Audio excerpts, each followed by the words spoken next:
A memorial service to honor her is currently underway. Let's take you there now. Ashram here today, and various members of civil society organizations.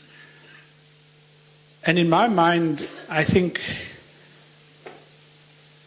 an exemplary public representative in the form of member of the provincial legislature, Jack Bloom. Sir, your hounding work on health, I'm hoping at some point you will write down the how to do it so that those who come after you must be able to be as dogged as you are in pursuing good governance irrespective of where it is. So thank you to you as well. No, you can clap. I also want to acknowledge the presence of the DG in the presidency, Pindi Baleni, who herself has been subjected to all kinds of threats and intimidation, and I would assume very much linked to issues of wanting to clean up. So, and there are many others here today. Mark, your daily coverage is just, I think, has been used. It's just huge. Wayne from Outer, your ongoing support, yourself and Ali, to this family is beyond words. I know you don't want to be recognized, so we do have to pay as a very special thank you to News 24. What you've done in the last few months, last few weeks, has just brought the rot out into the fore in a way that we can now understand why in the minds of some she had to be removed. So that work, I think, is just invaluable. But as we go on, we will introduce other people here. The program is meant to be short, so speakers, you will be given an allocated time. My request is that you do stick to it.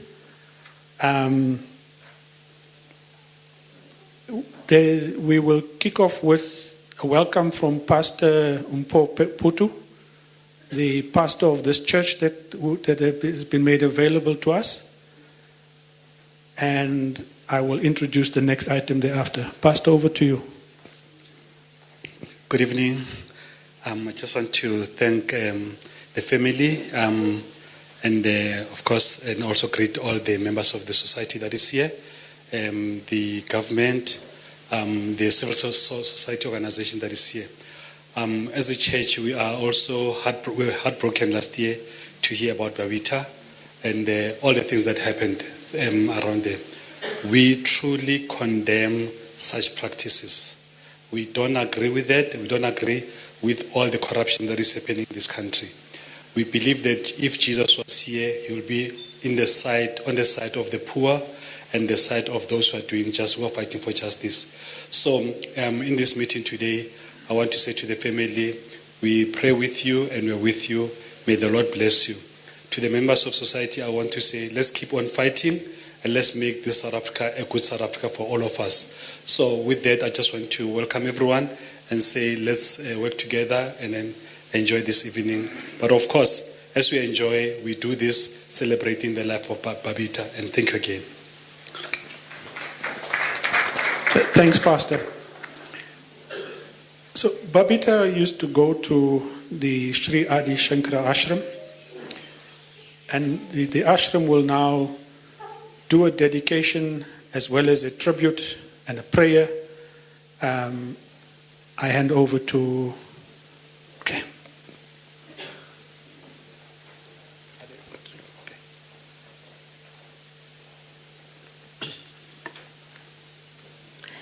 Good evening to the family members and to all of you fellow South Africans who have gathered here today in memory of Shri Babita Deokaran. Babita, you were and are in our collective memory many things: woman, mother, sister, friend, fellow South African human being, Chief Director of the Financial Accounting at the Gauteng Department of Health, and whistleblower extraordinaire. Mown down in the prime of your life by cowardly and corrupt assassins. You were obviously a thorn in the sides of public servants with your determination to choose truth and not power. 6 men have been charged with your assassination. 1 year on, we wonder whether they are a convenient front for more powerful players involved in the PPE scandal you exposed at the Tembisa Hospital. Like you, we should be all asking inconvenient questions about many things going on in the country in the search for justice. Right now, 1 year later, after you lost your life in a hail of bullets, on the 23rd of August 2021, outside your home, we hear promises that the forensic investigation you requested will be acted upon. We are concerned about such promises from the powers that be. They have a habit of dragging on. They are a safety net from prosecution and prison, especially for the rich and powerful. To your daughter Tiara especially, we say your mom was an exceptional person. We know she knows this. Babita, you were inspiring and most courageous, someone whom we all wish that we knew personally. For it is not easy in the world today to find somebody like Babita, especially in a patriarchal environment of power and naked greed. People like Babita who swim against the current. It is far easier to go with the flow, to say, let me go on with my life and I don't give a damn about the rest, and to turn a blind eye to corruption. But Babita did not do this. In this month of August 2022, when we recall and celebrate the courage and bravery of women who confronted naked power at the Union Buildings in Pretoria in 1956, we also celebrate the fieriness of the indomitable spirit of Babita. The life of a whistleblower is a lonely one. In your memory, we must all commit to supporting those like you, Babita, who turned the tables on power. Long live the spirit of Babita Deokaran. Long live.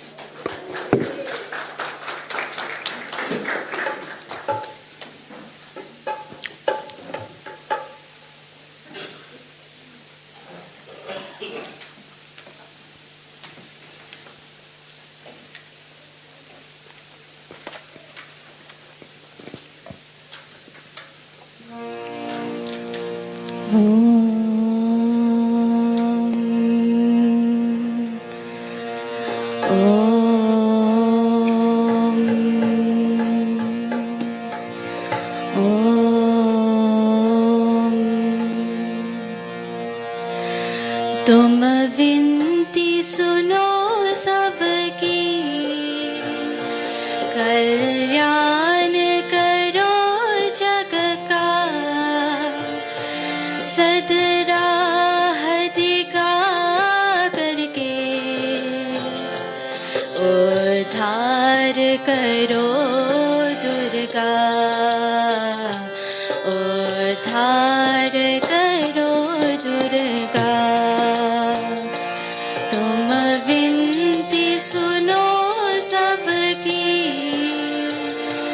कल्याण करो जग का,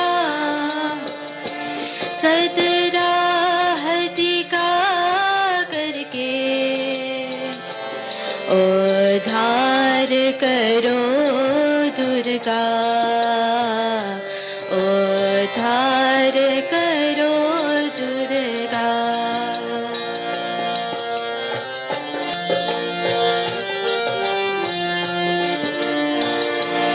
दर्शन हो माँ तेरे सबकी अभिलाषा है मन मेरा तुम सबके तुमसे यही आशा है दर्शन हो माँ तेरे सबकी अभिलाषा है मन मेरा हो तुम सबके तुमसे यही आशा है क्या मेरा क्या उसका ये अपन पराया क्या क्या मेरा क्या उसका ये अपन पराया क्या सद ज्योति जला करके रोशन करो जग सारा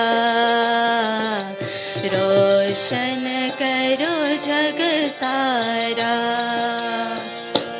तुम विनती सुनो सबकी कल्याण करो जग का सदराह दिखा करके उद्धार करो दुर्गा उद्धार करो Durga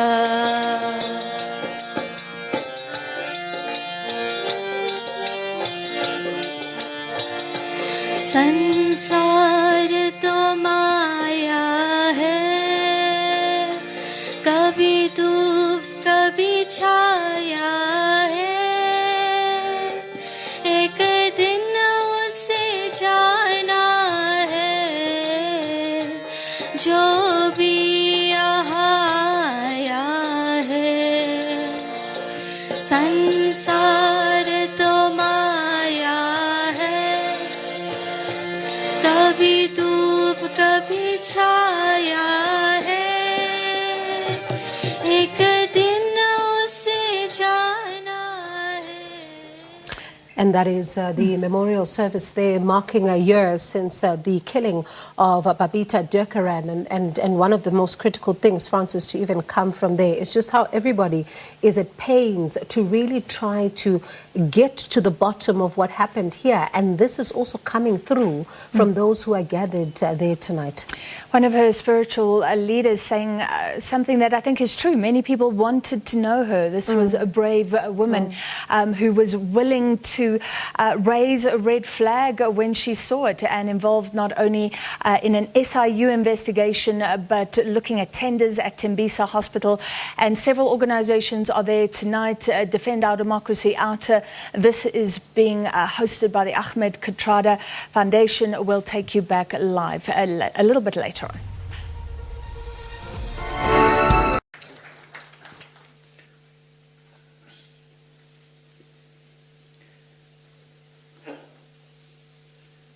So, I'm going to read just extracts of what has come out in the News 24 articles over the last few weeks.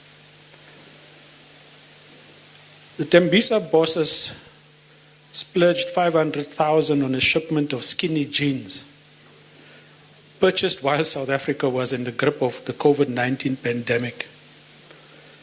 The payment for 200 pairs of jeans for girls aged between 6 and 7 was flagged by Babita Deokaran alongside thousands of other transactions outside of the East Rand Hospital worth more than 850 million.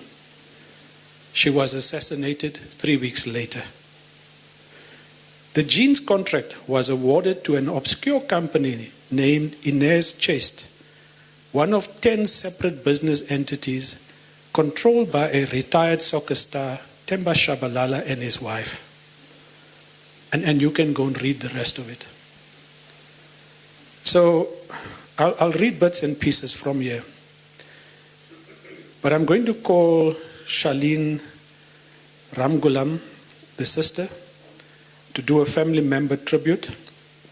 And that will be followed by a handover of an award, an international award, the Free Speech Blueprint Award, that will Shamila Hariprasad will just talk a bit about to that as well. But can I hand over to Charlene? Be exempted from the time limit. No, I do have a lot to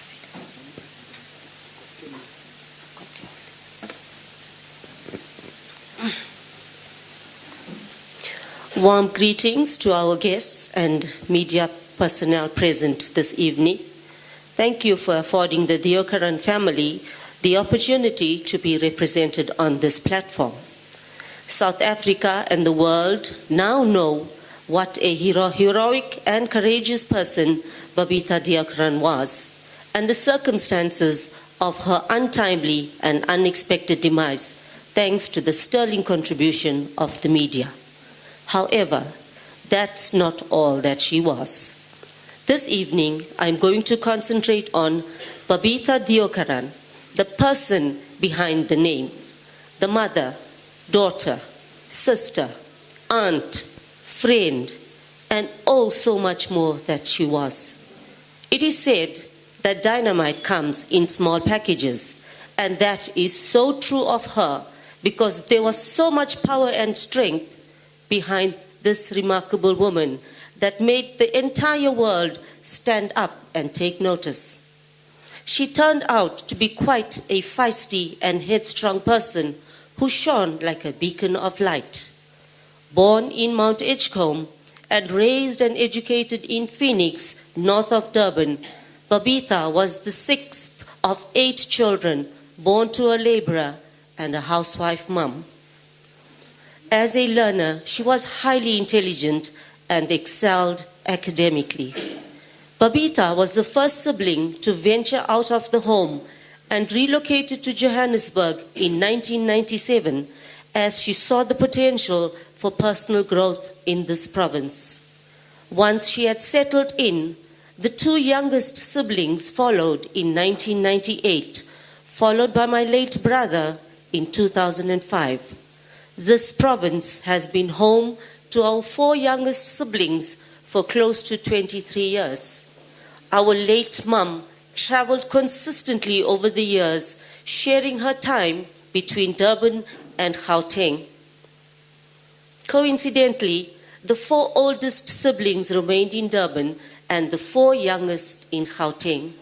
Babita was the glue that held them together, and they shared a bond and were invariably dependent on each other. The 8 of us always shared a close-knit bond despite living in different provinces. Babita had a unique personality. She rarely showed emotion. I have never seen her lose her temper or raise her voice in anger. She never drew attention to herself, and when you met her, her persona never showed that she held such a high-profile position. She was humble and spiritual. Babita had a quirky sense of humor.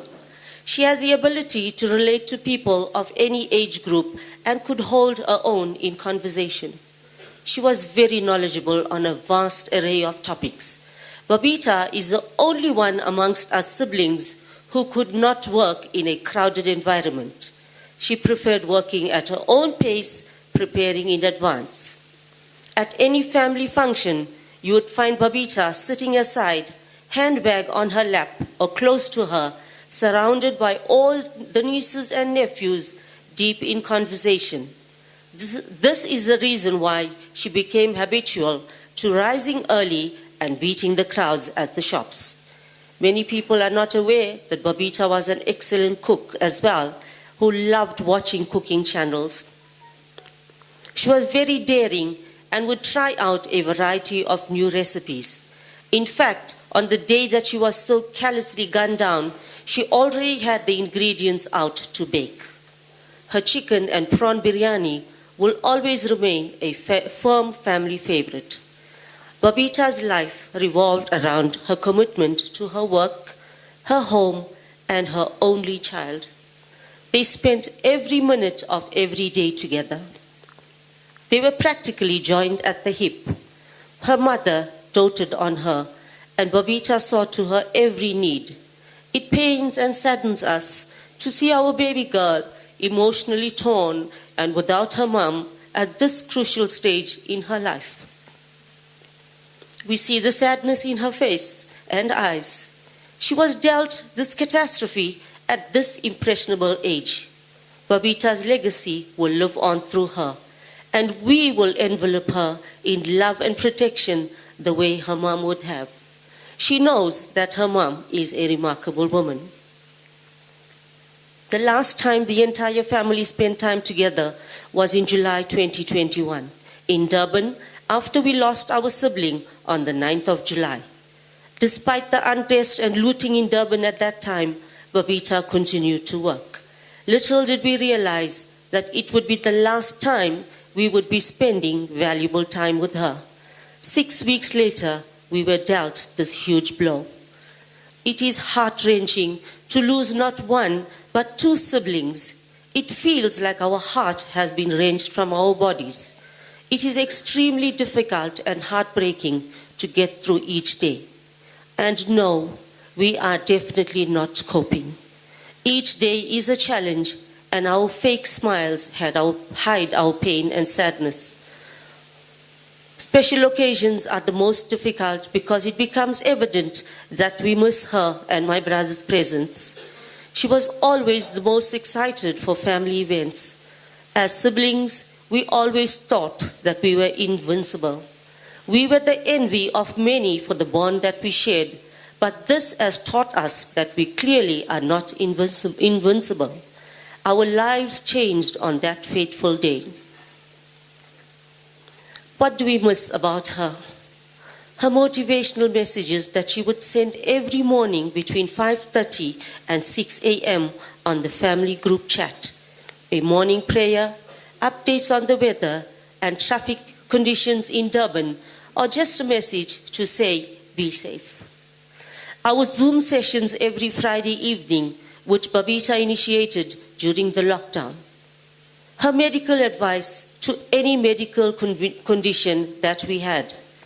Her passion for education and constantly encouraging her nieces and nephews to study and progress.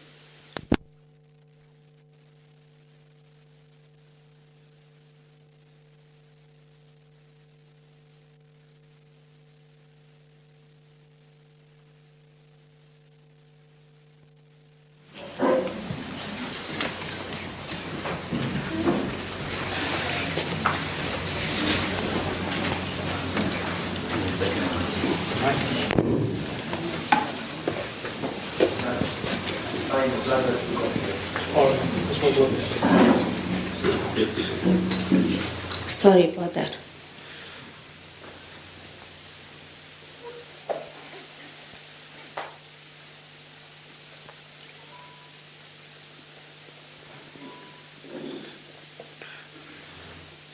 Her natural ability to draw people to her. She opened up her home to anyone who was seeking opportunities in Gauteng. She accommodated strangers into her home until they were secure enough to live on their own. Her maternal instincts were second to none.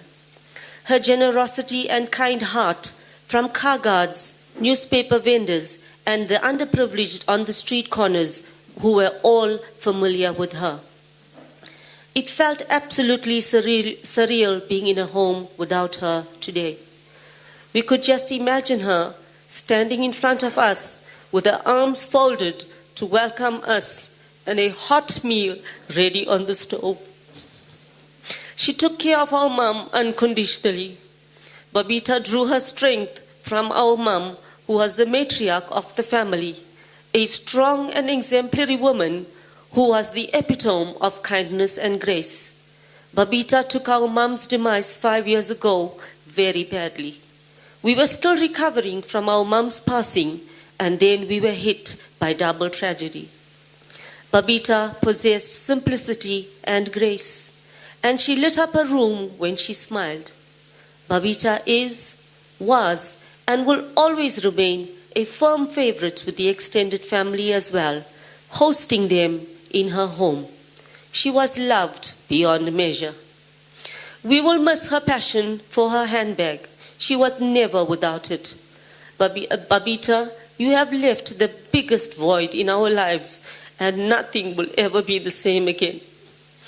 Your absence is felt every minute of every day, and we will miss you forever. The pain and anguish with the way you left will be etched in our minds forever. We can never move on without you, but we will move forward one day at a time, one step at a time. The late great former president, Nelson Mandela, would have been proud of this daughter of South African soil. To end, I just want to add that there are some who bring a light so great to the world that even after they are gone, their light remains. That light is Babita Deokaran. I thank you.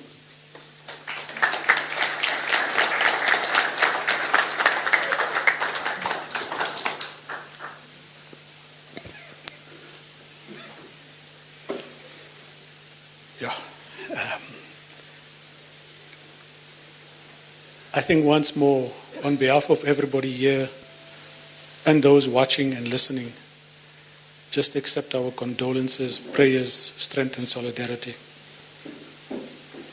I don't think we can really feel what you're feeling, but in whatever way is possible, we will share in that grief. Now, there's a Free Speech Blueprint Award Shamila Hari Prasad will just talk to.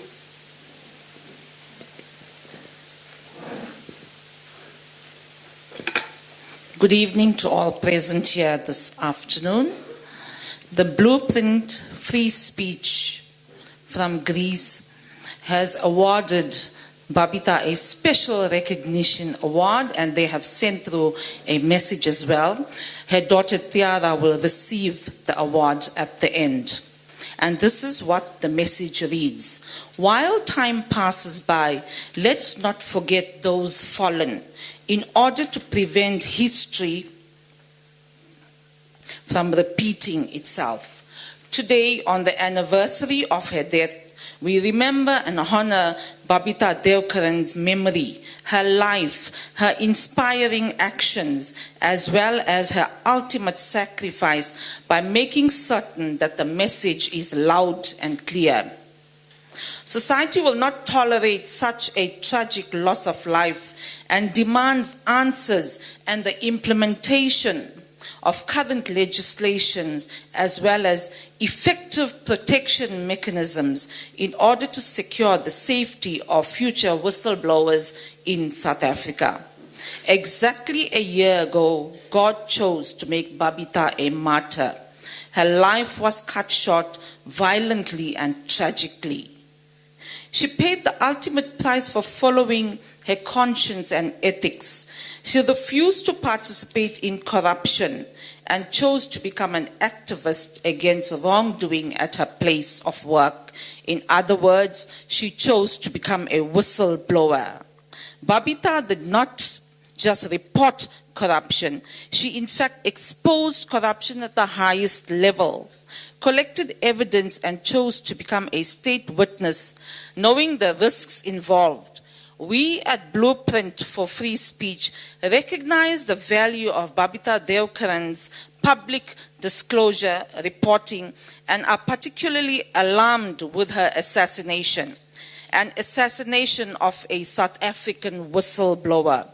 We are raising strong questions about why she was not provided with witness protection.